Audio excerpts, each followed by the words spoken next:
आपण माननीय मुख्यमंत्री कहतु सरकार कहतु जे नवीन बाबू आलू बंद कर आपण कहे नवीन बाबू आलू बंद कर आपण किए 5 थर मुख्यमंत्री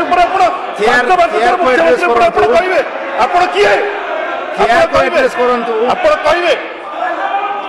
आपण शुणु आपण ओडिशार जनता आपन भोट देइचंती आपण मान्यवर मंत्री होइचंती आपण कर्तव्य जे जते रेट वृद्धि घटी से रेट वृद्धि को आपण कमांतु आपण जदि नवीन को ना नेबे 100 थर चिंता करके नेबे 51 जन एठी बसछु नवीन को ना नेबे नहीं भूल कथा कहबे नहीं वेस्ट बेंगल कहीं 4.2% हम मुद्रास्फीति आमर कहीं 8% हम मंत्री कहले आम मागी खिया नुह किए कौन कि मागी खिया आम कौन मागणार वेस्ट बेंगल आणुलु डायबिटीज हम नहीं यूपी आलू आप लाबोरेटरी किए आपको रिपोर्ट देला 74% लोक पैसा को लेकिन चिंतित अच्छा लोकों पाखे पैसा नहीं लोक दरदाम हु हु बढ़ी चलती आपड़ कहे यहाँ तथ्य उपर आधारित नुह यहाँ मिछ कथा मार्केट जो रेट अच्छी लोक जो रेट किणुंट आपड़ अधा रेट कहे कहे मुझे 30 टकर आलू किणुची लोक 50-60 टकर आलू किणुंट गोटे भी कलेक्टर कहीं रिव्यू करना आपड़ भूल तथ्य गृह को देकी विभ्रांति कर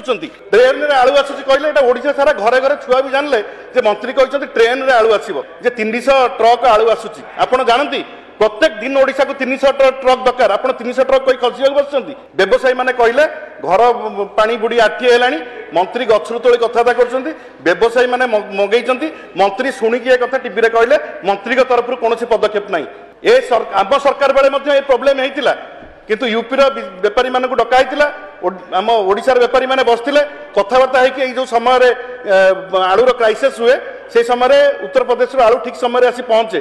आज सारा ओडिशा जिते कांदुंट गरीब लोक मैंने सारा ओडिशा रे हु हु कि रेट बढ़ुची समस्ते चिंताग्रस्त से आपड़ कहे रेट बढ़ीनी एवं जो हु हु कि रेट बढ़ी चलती आपड़ आलू आणतु पियाज आणतु नाफेड जरिए आप लिखिं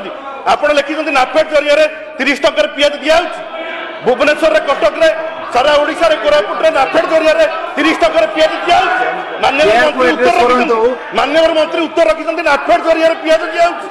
नाफेड जरिए मिछ कथा जहाँ लिखिं संपूर्ण मिछ कथा ओडिशावासी को विभ्रांत करने बंद करंतु।